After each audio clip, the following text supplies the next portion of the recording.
오늘도 우리 예배 가운데 우리와 함께 하신 주님을 찬양합니다. 그리고 우리 예배에 함께 하신 모든 성도님께 하나님의 은혜와 평강이 함께 하시기를 기원드립니다. 우리나라 길 중에 가장 사연이 많은 이 길은 이 경부 고속도로라고 합니다. 우리나라의 최초의 고속도로이고 또 가장 긴 고속도로입니다. 이런 뒷이야기가 있습니다. 박정희 대통령이 경제개발 5개년 계획으로 이 물동량이 많아졌는데 도로 수준은 이 미개국 수준이었습니다. 우리나라의 최대 항구인 부산으로부터 최대 도시인 서울로 연결시키는 이 고속도로가 필요해졌습니다. 불가피해진 것입니다.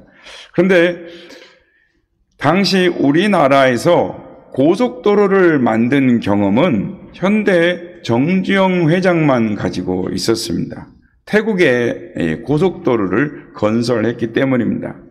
박 대통령은 현대건설 정주영 회장에게 경부 고속도로 건설 계획서를 준비시켰습니다. 그래서 정 회장은 5만 분의 1 지도를 가지고 서울에서 부산까지 미친 듯이 다녔습니다. 한 달가량을 아예 길거리에서 살았습니다. 드디어 1968년 2월 1일 첫 발파음이 울리면서 우리나라의 최초 고속도로 닫기가 시작되었습니다. 55년 전입니다. 그러니까 우리나라에 고속도로 생긴 지가 얼마 되지 않습니다. 50년밖에 되지 않는 겁니다. 정종 회장은 참 어려운 위치였습니다. 공기도 단축해야 되고 국가의 이익도 되어야 했습니다. 기업의 이윤도 남아야 하지만 길도 잘 닦아야 했습니다. 길거리에서 회의를 하였고 차 안에서 잤습니다. 현장에서 결제했습니다. 목에 디스크가 걸렸습니다. 도로를 닦는 인부들은 정 회장 차를 보면 열심히 일을 합니다. 공사 현장을 차를 타고 돌아다녔습니다. 집에 가서 잔 날은 한 달에 한 번 정도였습니다. 추우면 겨울인 줄 알았고 더우면 여름인 줄 알았습니다. 총칼만 없지 전쟁을 벌였습니다. 1969년 9월 11일 착공한 지 590일 만에 경부고속도로 428km가 완공이 되었습니다. 추풍령에 있는 기념비에 이렇게 적혀져 있습니다. 우리나라 재원과 우리나라 기술과 우리나라 사람의 힘으로 세계 고속도로 건설 사상 가장 짧은 기간에 이루어진 길, 이렇게 기념비에 적혀 있는 것입니다. 길은 문명의 발달에 중요한 역할을 합니다. 로마는 모든 길이 로마로 통한다라고 말이 있는 것처럼 로마는 길이 비록 엉망이 되었을 때 길을 닦았습니다. 전쟁 포로로 잡아온 노예들이 그 길을 닦았습니다.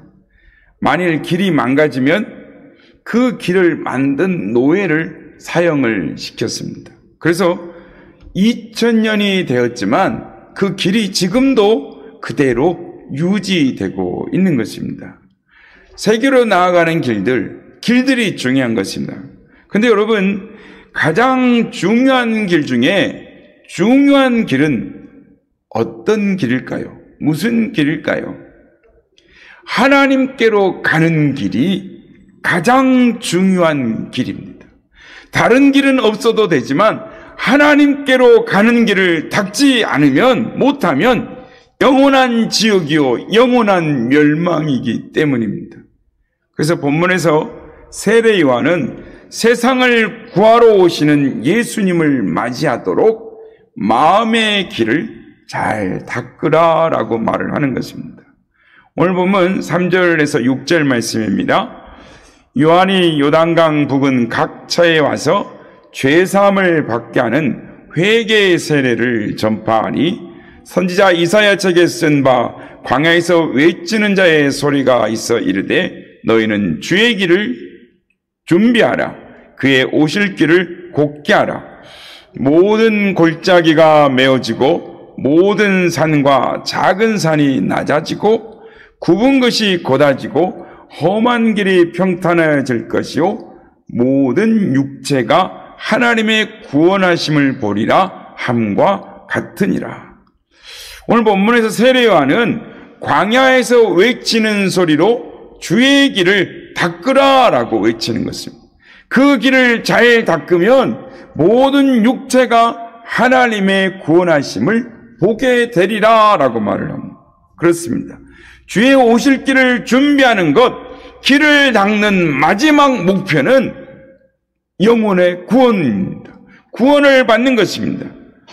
주의 길이라고 합니다. 주의 길은 원어로 테노튼 큐리오라는 말로 되는데 이 말은 왕이 가는 길이라는 말입니다. 요즘 말로 하면 고속도로를 말을 하는 것입니다. 여러분, 길이라고 다 길이 아닌 것입니다. 지방도가 있고 국도가 있고 고속도로가 있습니다. 하나님께로 가는 길이 길 중에 길이므로 잘 닦아야 하는 것입니다. 그래서 세례 요한은 하나님께로 가는 길을 잘 닦아야 한다. 준비하여 잘 닦으라라고 광야에서 외치는 것입니다. 오늘도 세례 요한은 우리에게 하나님께로 가는 길을 잘 닦으라. 마음의 길을 잘 닦으라. 대림절에 주님 오시는 그 길을 잘 닦음으로 주님이 오실 길을 준비하라라고 말을 하고 있습니다. 그렇다면 하나님께로 가는 길을 잘 닦으려면 어떻게 해야 할까요? 그 비결을 세례 요한이 제시하여 주고 있습니다. 첫째, 골짜기를 메워야 합니다.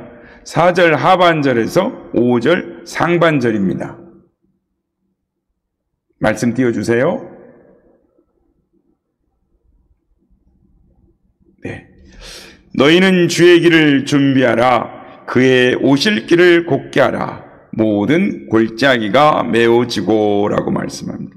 골짜기가 있으면 건너기가 어렵습니다. 낮은 곳은 돋아야 하는 것입니다. 누구에게나 메워야 할 골짜기가 있습니다. 사람들과 잘 어울리지 못하는 골짜기가 있고 하나님께 가까이 갈 수 없게 하는 골짜기가 있습니다.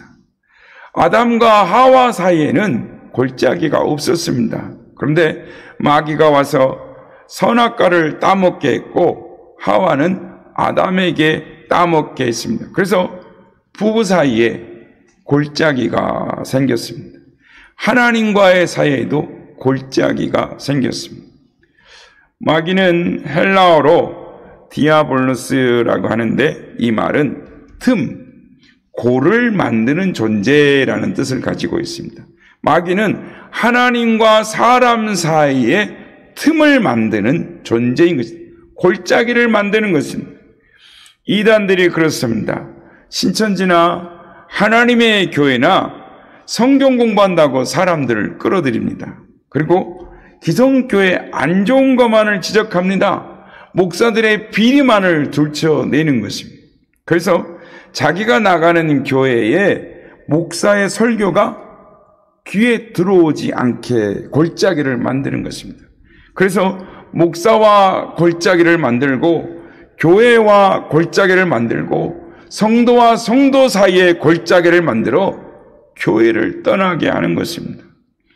교회를 파괴시키는 데에 전력을 다하는 것이 마귀입니다. 여러분, 하늘나라로 가는 길에는 골짜기가 없어야 하는 것입니다. 사람과 사람 사이에 골짜기가 생기면 신앙생활이 잘 안 됩니다. 하나님과 사이에 골짜기가 없어야 하는 것입니다. 우리는 낮은 골짜기를 메워야 하는 것입니다. 둘째, 산을 낮추어야 합니다. 5절에 보면 모든 산과 작은 산이, 말씀 띄워주세요.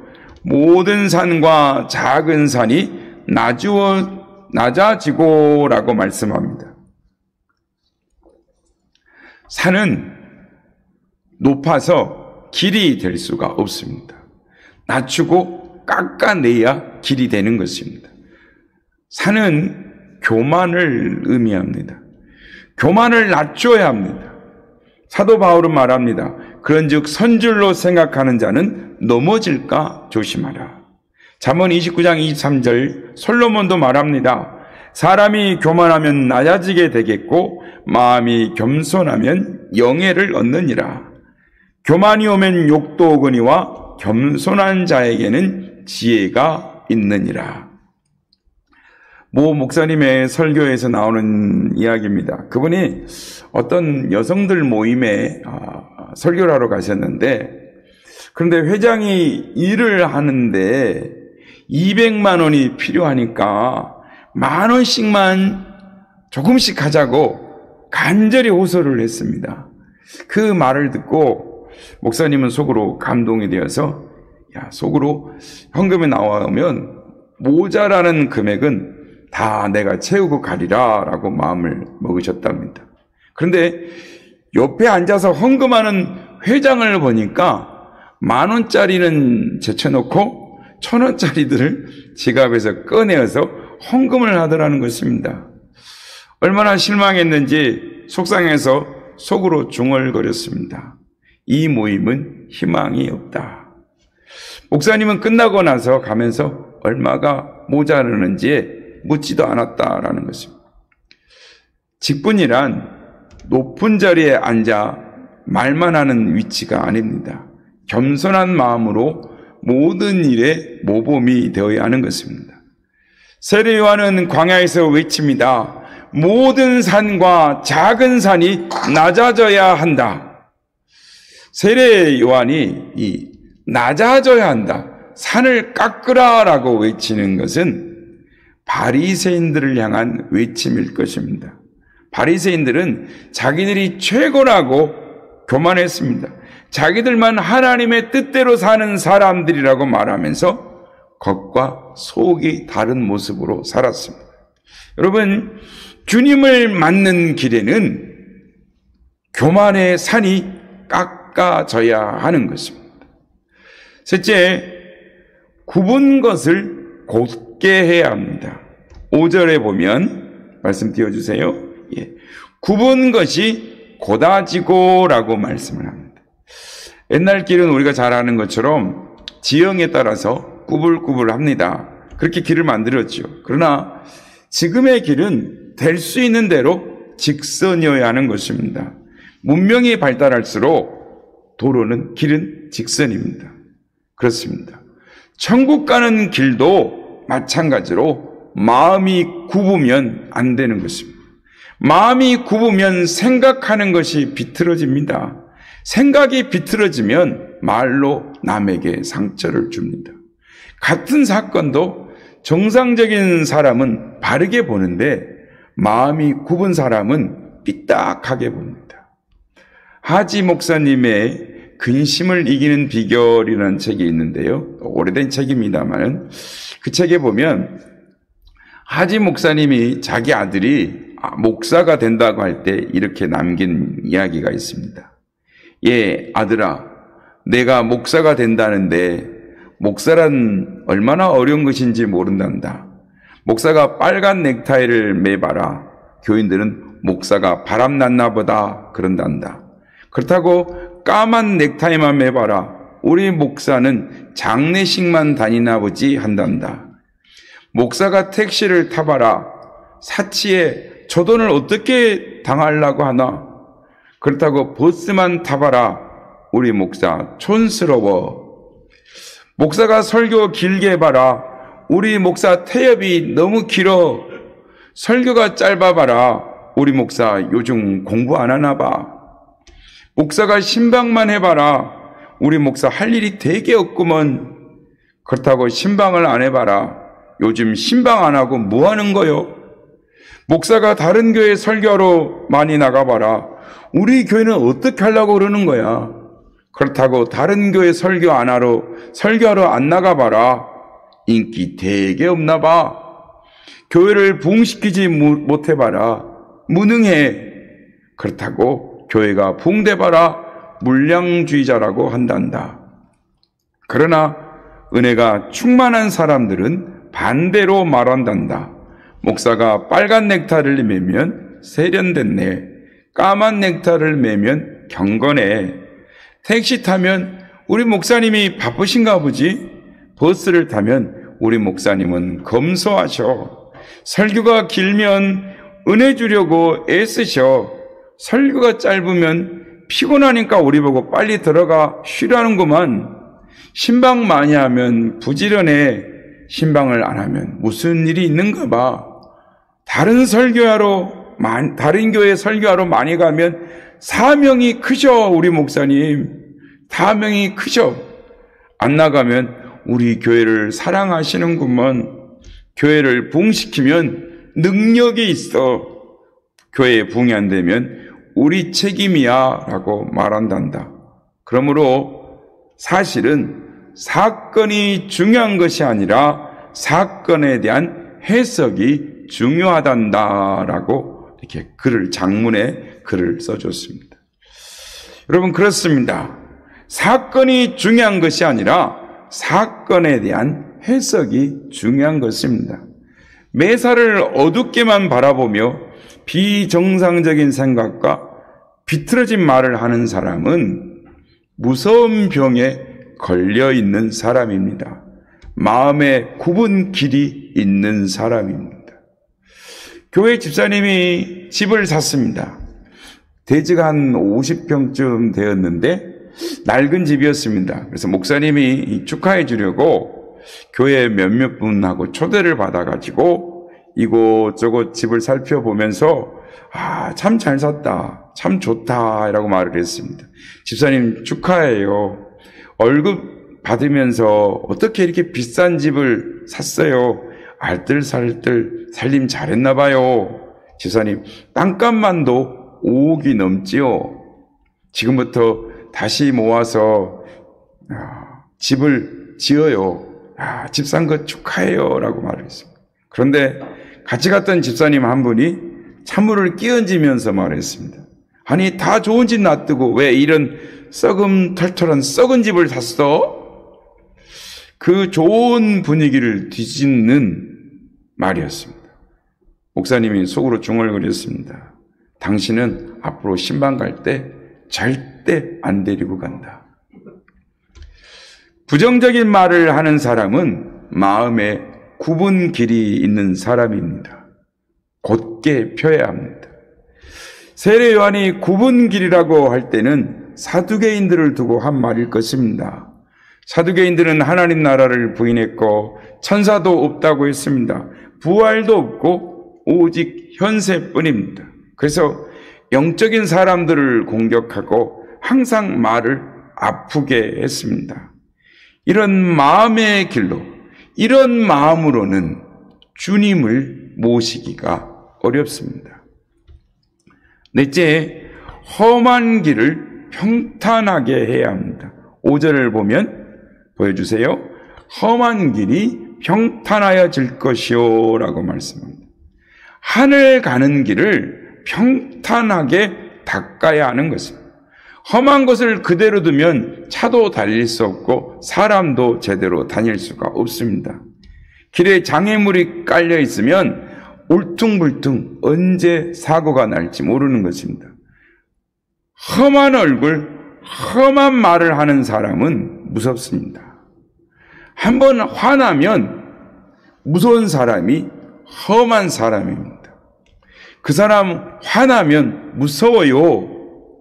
이런 길은 좋지 않은 길입니다. 언제 폭발할지 모르는 길은 불안한 길입니다. 성 어거스틴을 가르친 선생님이 안토니우스인데 그는 경건하고 한결같은 분이셨습니다. 안토니우스가 한적한 곳에서 묵상을 하며 하나님과 교제하고 있을 때 어거스틴이 물었습니다.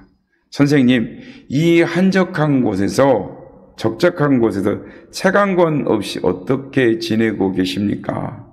안토니우스가 말했습니다. 하나님이 창조하신 모든 자연이 나의 책이야. 그는 모든 것들 속에서 하나님의 손길을 보는 한결같은 믿음을 가진 분이었습니다. 성도 여러분, 언제나 한결같은 마음으로 살아야 하는 것입니다. 부드러운 얼굴로 부드럽게 말하는 사람이 되어야 하는 것입니다. 여러분, 길 중에 중요한 길은 천국으로 가는 길입니다. 천국 가는 길 닦는 법을 세례 요한은 우리에게 4가지로 제시해 주었습니다. 첫째, 하나님과 사람 사이에 갈라진 골짜기를 메워야 합니다. 둘째, 교만의 산을 낮추어야 합니다. 셋째, 비틀어진 마음을 곱게 해야 합니다. 넷째, 발끈한 험한 성격을 평탄하게 해야 하는 것입니다. 요한은 세례를 받으러 나오는 사람들이 그러면 우리는 무엇을 해야 하느냐 물을 때 회개에 합당한 열매를 맺으라 라고 말을 합니다.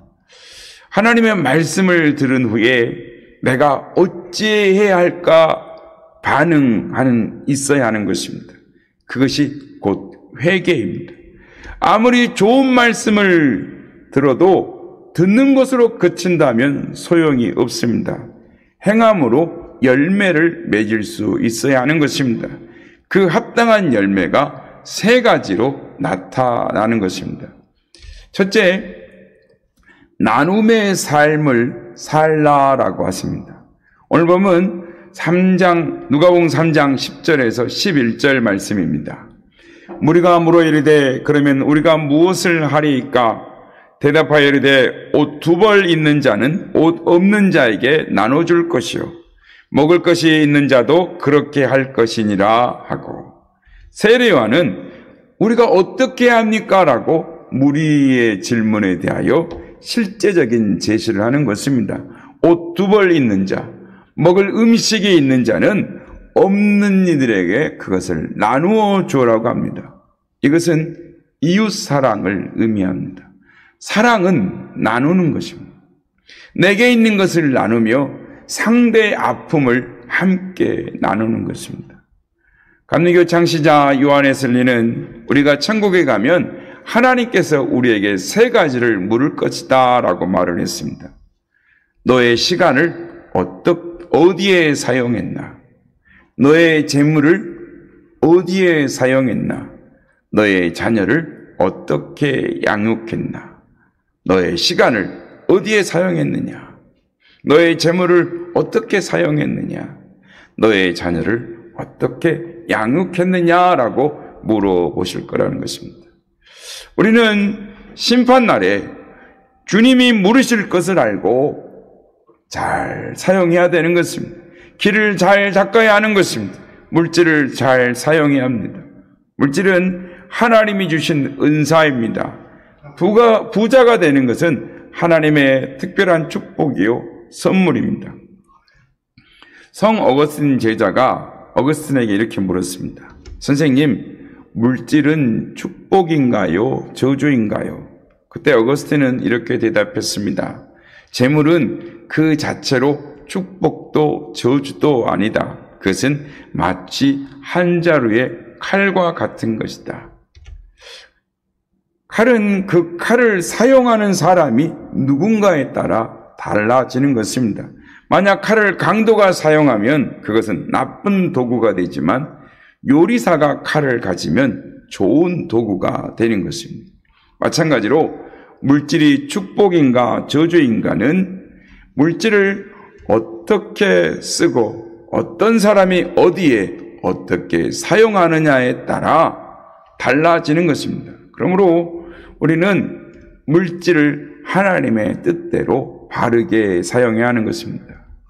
성도 여러분, 이번 대림절 기간에 성탄절에 오기 전까지 작은 것이라도 주의 이웃과 사랑을 나누고 실천하시는 여러분 되시길 바랍니다. 둘째, 어떤 열매를 맺어야 하느냐? 정직하게 살라라고 말을 합니다.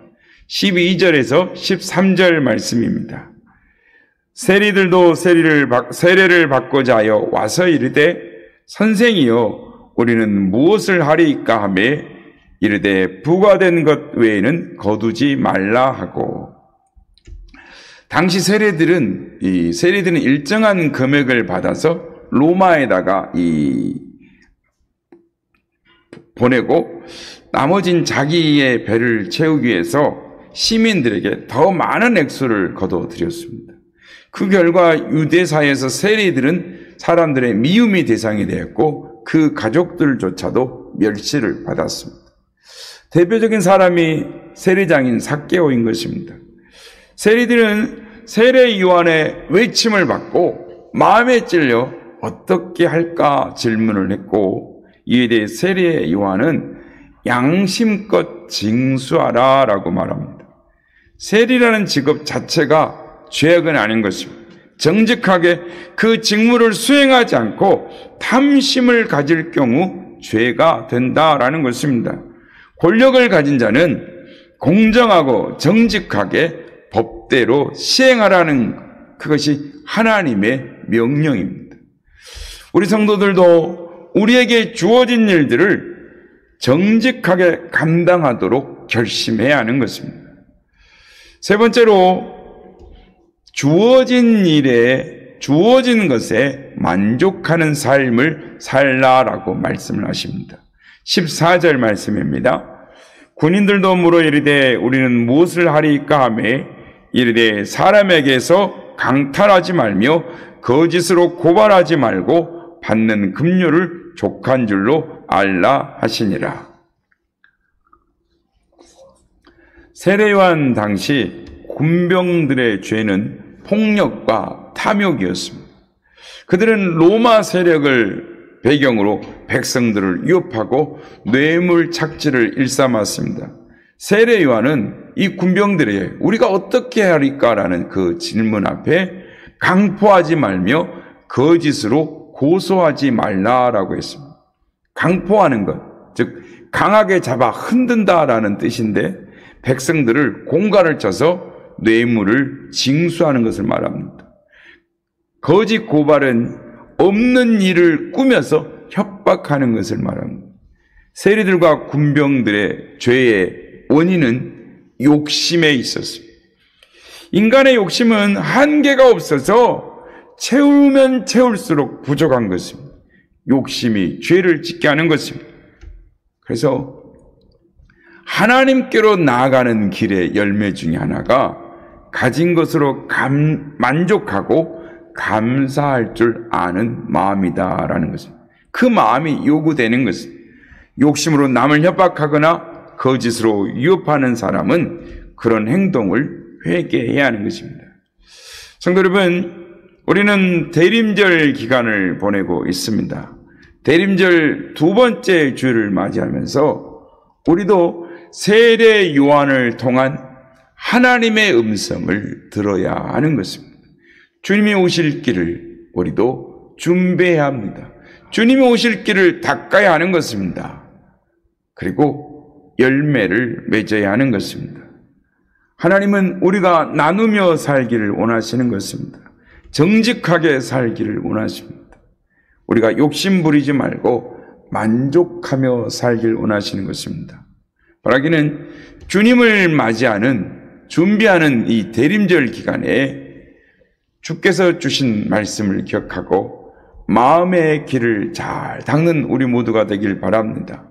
주님 모시기 합당한 마음의 길을 준비하여 주님 오실 때 기쁨으로 주를 찬양하고 경배하며 환영하는 맞아들일 수 있는 우리 모두가 다 되시기를 예수님의 이름으로 축복합니다.